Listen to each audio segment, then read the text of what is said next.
Well, we have a little bit of a controversy here today, and I would like to show you what that controversy is. This is the original images from the spacecraft DVD film. What the guys like Phase and his cronies are saying is that that's when they switched over from, I believe, 6 frames or 8 frames over to 24 frames. Why, out of every single one of those images, I went through the whole thing, all of them. There's four, plus this one is five. The four that are online, that are out there, when you go to the same spot, that has been cut out. There's 13 frames been chopped out of there, and that's where those frames went. You see how they're slowly molding them together? Over here, this is where these guys are saying that they switched it from 6 frames to 24 frames. Okay, well, that might be so, because what you're going to see is that this takes off like crazy. And in order to show that, we have to go to the original. Now, down at the corner here, you're going to notice as soon as this blurs, something's going to happen here. Come on. There it goes. Did you see it speed up twice as Yep, much? yep, yeah, it's No. sped up. Right. So this could be where they put the splice in between the two. He did say Buzz Aldrin had this either 6 frames, and right there he switched it to 24. That's what Phase and his minions are saying. Why in this entire film, the whole sequence, and I mean in the original or on the ones that you see out there on the other four, why is it you can't find this anywhere else? And yet nowhere do we see it. What's the date on that shot? 11th of July, Apollo 11. It doesn't add up. Oh, wait till Scott does his presentation and you'll really see something doesn't add up. They're very good at predicting the future, these fellas. These guys are so good at predicting the future that they can tell 3 months before they leave the exact day, time, right to the second when they return. But, anyways, we're 5 minutes and 34 seconds in and it still hasn't changed yet. We're 6 minutes and 28 seconds in, hasn't changed yet. And then we get to this little infamous part here. And this is where he said Buzz Aldrin switched the frame rate right there. Okay, is there any reference to that change of frame rate in the Lunar Surface Journal or even in the transcript? It's something you would expect to be mentioned. But what is interesting is when you slow this down, that's when you can see the craters change. And I mean change. Like something is seriously wrong here. And why did they decide to splice that in right there? If you're going to make the change from 6 frames up to 24 frames, you're not going to have everything just stretch out like this. There's missing frames in here, for crying out loud. There's 13 missing frames in here. And to show that, we go over to this one to slow it down.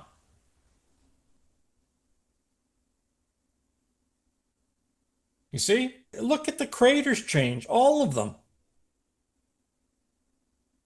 This makes no sense. So these frames are missing. So in the other four that I downloaded and checked, guess what happens with those? Oh, they don't want you to see that, so they just cut them out. And that's Ah, why we see that jump and all those frames missing.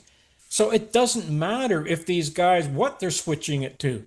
If you're switching, you're not going to have 13 frames missing. I'm sorry. But look at, now watch this. This is funny. An even more glorious 5K. You can't get 5K from a 4K image, you idiot. yeah, yeah. Oh dear. So, anyways, look what he's done. Can you see what he's done? Yeah. Yeah.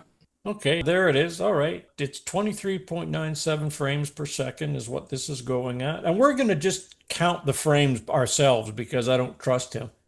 There's 23rd frame. There's 24. It goes back. Okay, so we are 24 frames. And it's got the guys talking. The astronauts are yapping away here. Let's find the three craters. And let's get to that splice right there. Let's open that up. There it is right there. At the same place all the rest of them are at, right there. Okay, Phase, here's a question. Why did these guys cut this out? Where are the other 13 frames? We found them.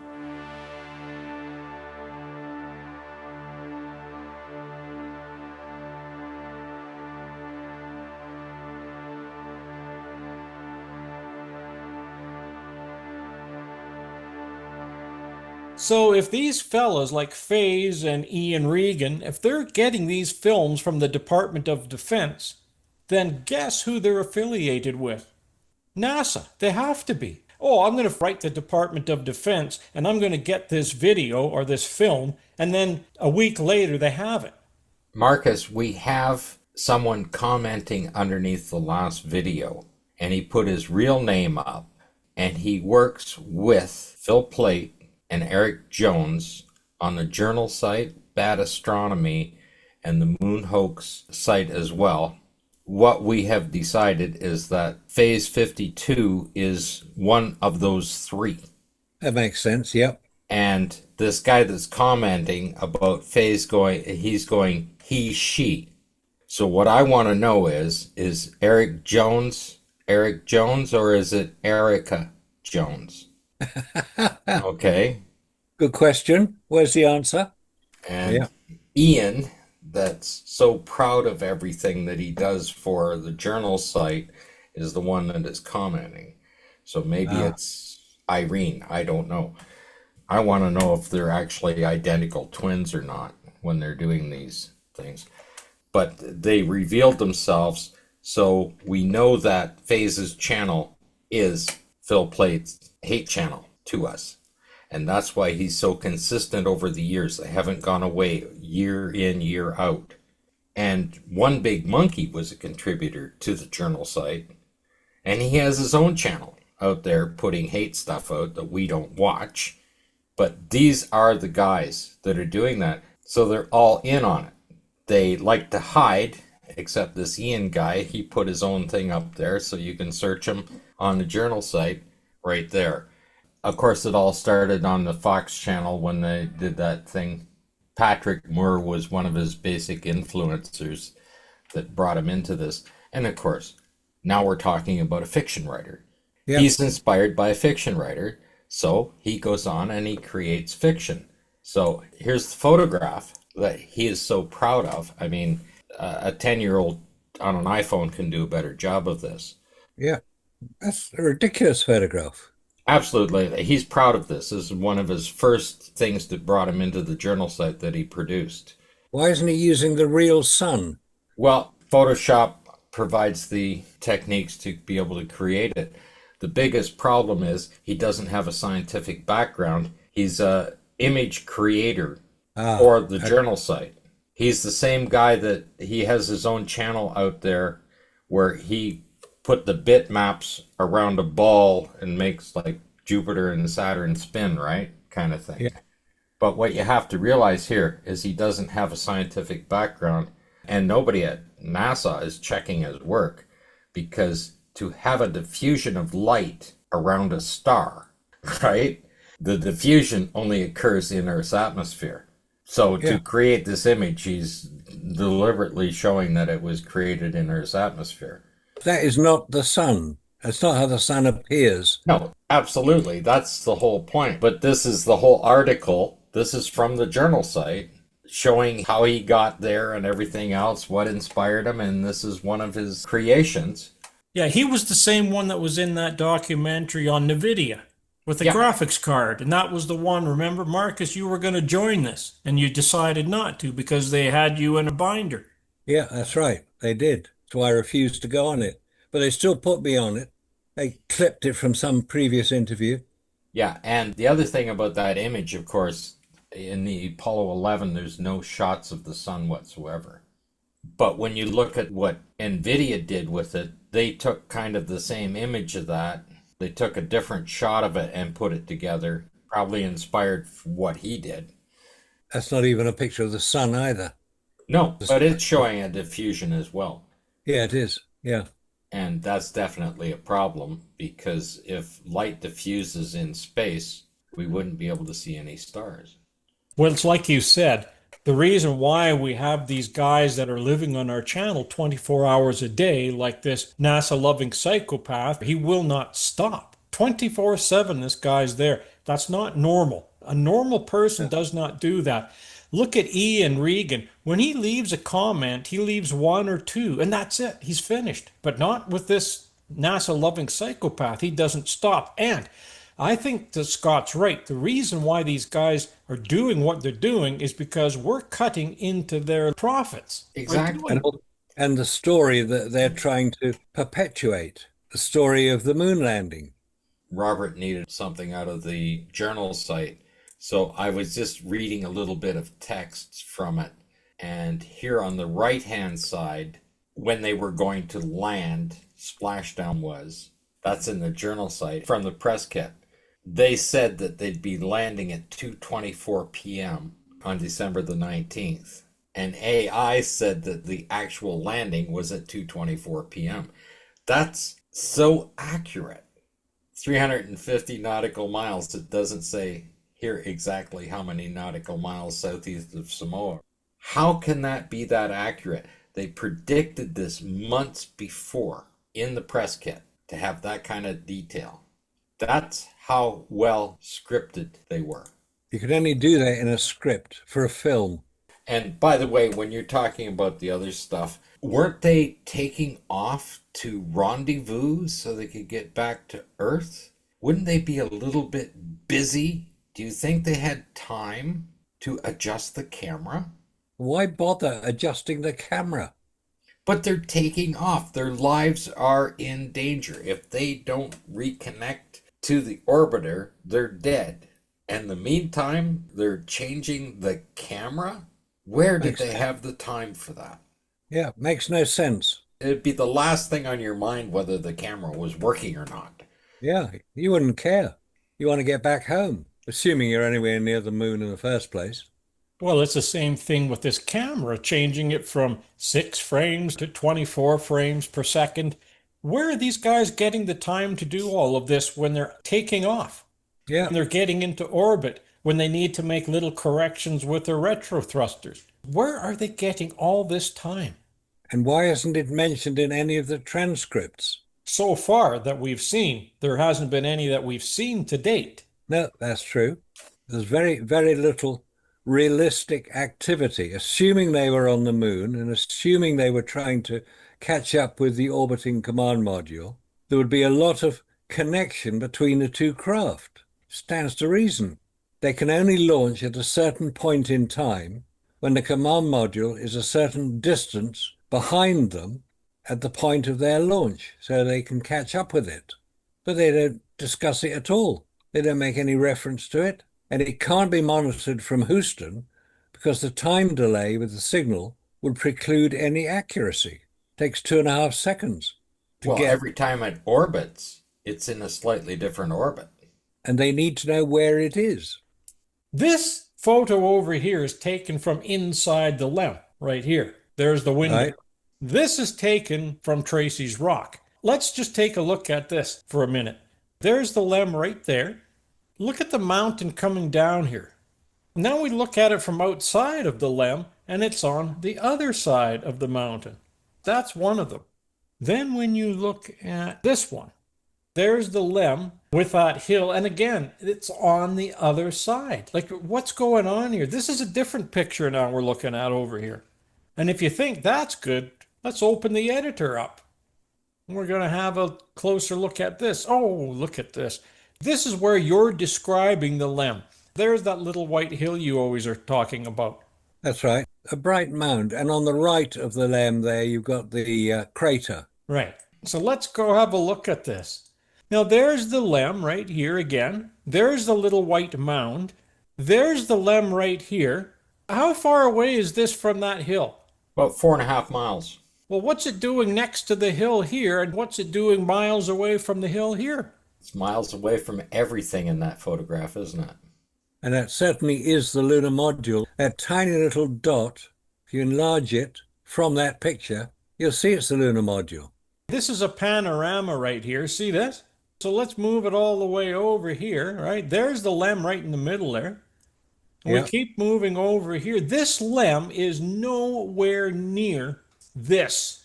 No, it's not. Nowhere near it at all. And it's not a telephoto lens they're using.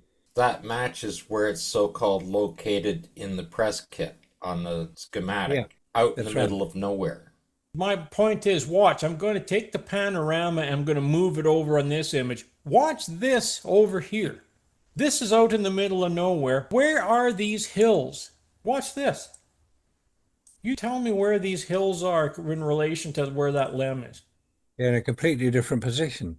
And if you think that's crazy, let's see, we can even go to the other side, over If here. you go a bit further over, you'll find that little mound. There's the crater. Okay, so that's the crater there. And the crater's actually over here somewhere, isn't it? That's right. Okay, so now we have the same hill. And it does match because you've got these little bumps here. Yeah, Okay, so there's the lem here, yeah. There's the right? lem. Okay, so let's go to that crater then. Holy cow, something's way off here. And there's the crater. Okay. You can match that crater to the right-hand picture. You can just see the crater. There you are. That's the one. So we know where the lunar module should be, and it shouldn't be there. There's the crater right here. And let's Yeah, just say, for even argument's sake, oh, let's say it's this one over here, but it's not. It's this one because these match. yeah, they do. So now let's keep on moving it over this way. Well, Yeah. where's the lem? Oh, Okay. that's the lem. There's the lem in the middle of nowhere. And this thing is in no man's land. Yeah, it is. And again, here's another anomaly because that is the path that they took, and that comes from the press kit. It does. Yeah. Before it happens, I took that right out of the press kit. They landed So, exactly where they said they were going to land, and they yeah. followed the exact tracks. Can you imagine being on a surface you've never been on before, and all you need is about a 6 foot drop off or a crack that wide, and you can't travel any farther? Because you're Yeah. not going to see that from any orbiting thing. Imagine there's something on that surface that prevents you from continuing on that path. How could you match it? And of course, there will be. There will be anomalies on that surface that you're not going to be able to go through. But it's all part of the story that was created to persuade the American public and also the world that America had landed humans on the moon. They haven't done it since. It's Apollo 17, 1972, 53 years ago. Hasn't happened since. Well, it never happened then. You're right. Perhaps we're being a bit generous with them there. It didn't happen then, hasn't happened since. But the story they've created was so persuasive that the majority of people believe it. And they say, good on America, they landed on the moon. That's all America wanted, belief. And they succeeded in that. Yeah, they succeeded brilliantly. Because they succeeded so brilliantly, they can't possibly revert to honesty. Because if they did, the whole thing's blown apart. So they have to maintain it. So you get their crowd of supporters coming along, rubbishing what we say, rubbishing what anybody who challenges the story, because they have to maintain it. You know, the fact that we're correct scientifically and we can demonstrate it scientifically is quite irrelevant as far as they're concerned. So they have to destroy us or try to. It's a standard procedure. I mean, fortunately, John Kennedy wasn't as easily persuaded that the CIA should invade Cuba. So they went ahead and did it. The Bay of Pigs, it was a complete disaster. Nothing changed. Well, they can't hedge in on other anomalies, like they can't start selling Easter eggs. True. Okay. You know, they can't start selling teddy bears because Monica Lewinsky's got that wrapped up. That's the another American anomaly. I mean, pet rocks were a thing for a while, right? They didn't get on that one, so they've got their own thing and it's not working for them anymore. This rocket launching stuff just doesn't seem to work.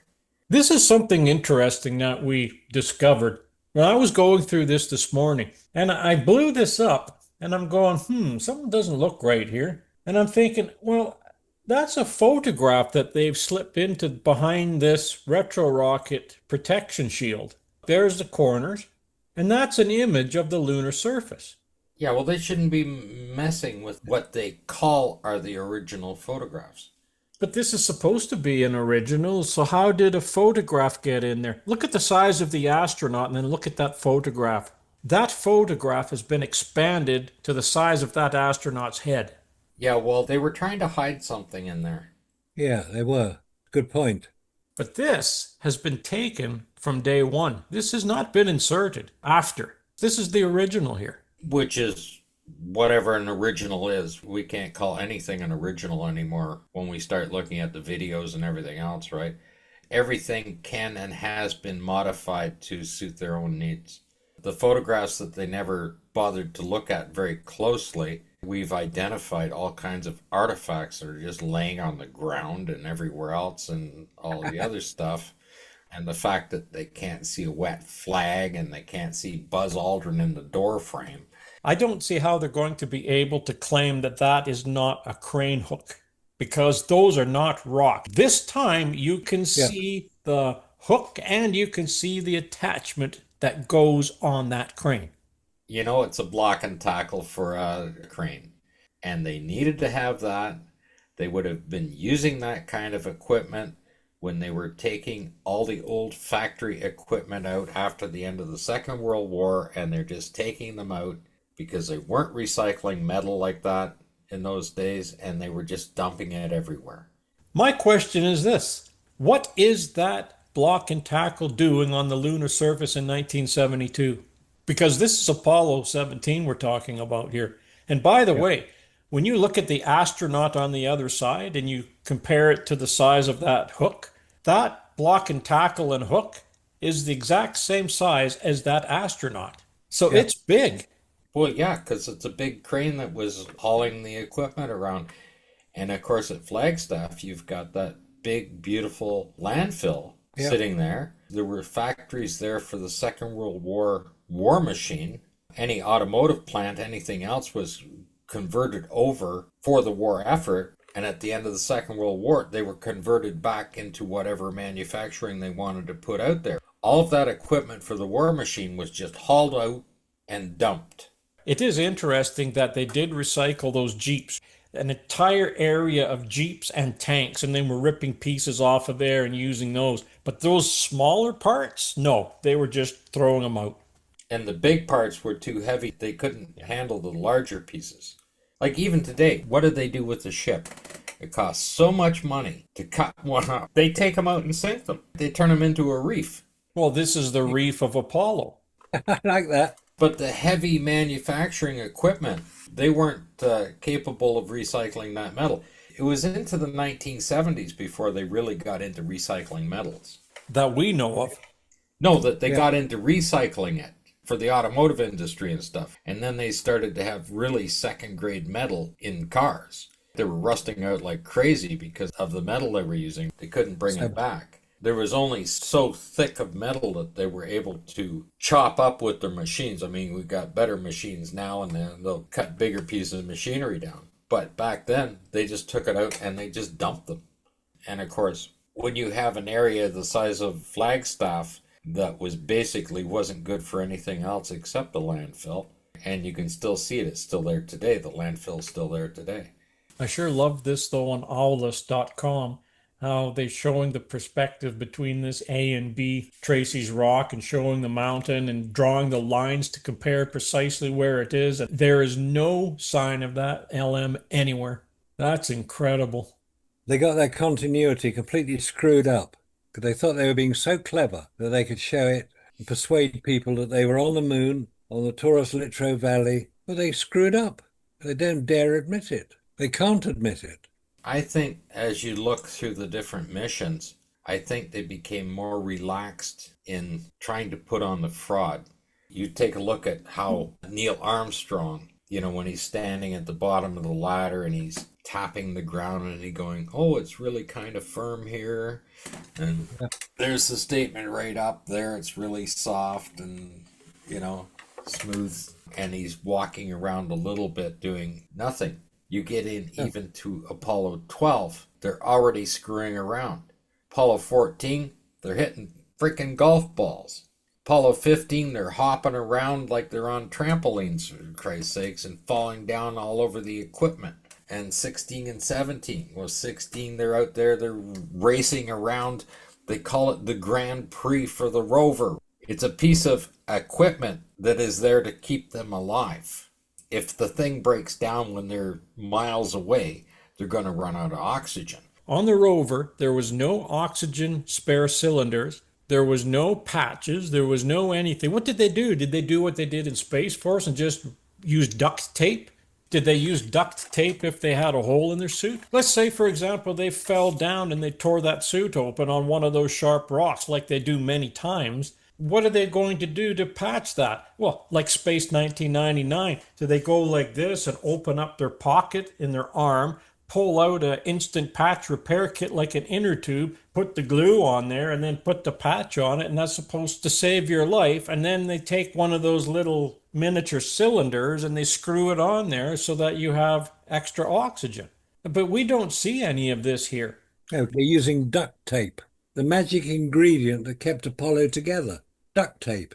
They didn't have anything on the rover as a backup to protect the astronauts. They didn't have water. They didn't have oxygen. They didn't have additional batteries. They didn't have CO2 scrubbers, nothing. Well, you Yeah, think they would have at least had a repair kit. As soon as the pressure drops in the suit from the very first part of the leak, you're going down as fast as LeBlanc did, and you're not getting up. duct tape wouldn't seal it either. You wouldn't be able to grab the tape itself. You're dead. You're going down as fast as LeBlanc did the second the tear happens. Don't forget, you're already down to 3.7 psi in the suit. If it drops one more psi, you lose consciousness. Oh, yeah, but it was pure oxygen, so that makes a big It difference. doesn't matter. Yeah. Your blood is boiling because of the vacuum that's there. Doesn't Yes. matter whether it's oxygen or not. You're just going to fall over like LeBlanc did. Look at how fast he passed out. He went straight over, didn't he? He didn't Instantly. have time to say goodbye.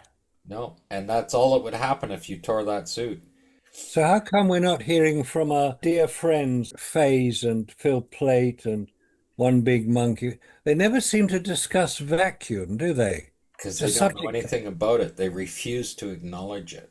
because they know that it would be a major problem to try to explain how vacuum damages photographic film. So how come we got all these thousands of pictures? Come on, guys, let's have the answer.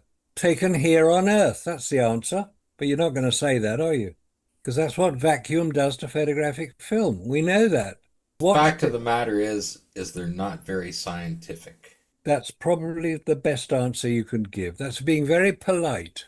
When you realize that Plate and all those other guys, that they are telescope enthusiasts at best. And then he said, oh, here comes And he's- Cleric. Is this a new scan? My understanding is that the reels were scanned by NASA at 23.976 frames and archived into HD cam tape at 59.94 frames at 720p DNxHD. This is according to this channel. I need more space. So I need more space is saying this. It's desperate, aren't they? They're getting very desperate. Don't They put expect garbage up and tell us that that's the real thing. Absolute garbage is what they're putting up. And that's Yeah. Phil Plait putting that up. That's Bad Astronomy Site putting that up. And those guys are Phase's channel. They're running a hate channel. And I doubt very much if their superiors would approve of that. Well, I'll have to say one thing about the film that Phase put up. When we compare that to the one on spacecraft DVD films, what we see here is that we see two different frame rates that have been faded together. But when you really think about it, that would be the perfect place to cut from the images that the LO took or from that globe that they created and then fade the two together. That would be the perfect place to do it. And in my opinion, I believe that that is exactly what they have done. Now, friends, I would like to make something perfectly clear. When I'm referring to missing frames, what I mean is that when we look at Phase 52012's video, watch the frame count. You see how it's going here? The frame count is going from 1 all the way up to 7, and then when it reaches 8, we see the switch.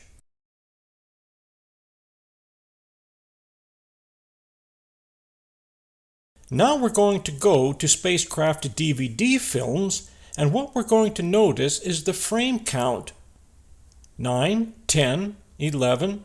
As you can see here, the frame counter is going up to 18, 19, 20, 21, 22, 23, 24, and then we go back to frame 0 on the splice. Now, don't you see something a little bit odd here? We actually have missing frames between the two videos. And that's what I'm referring to when I'm talking about missing frames. Now we're going to take a look at Dane AI 612 60 frames per second. And now we're going to take a look at the counter. Now we're going to start at frame 1, 2, 3, 4, 5, 6, 7, and it's going to count up to 9, 10, 11, 12. Oh, at 11, that's where we see the splice. So now when you compare the three videos, there's something wrong here, because all of the videos would have the same frame cut, the same speed switch at the same frame rate, but every single video is different. Now, we started this at the beginning of each video to be fair, because you will get all kinds of strange things happening. So that is what I'm referring to when I mean missing frames. And FaZe and his crew are getting this all wrong. They don't understand what I'm talking about. They're thinking that there's actually frames that are physically missing in here. I'm talking about the frames that are missing between the frame switch, between the actual switch itself. And I believe that this is the perfect place to do the fade between the two images, between the LRO images, between whatever images that they were using to map out the moon on that sphere that we see in the Lola simulator. That's my take. What's yours? What's yours? What's yours?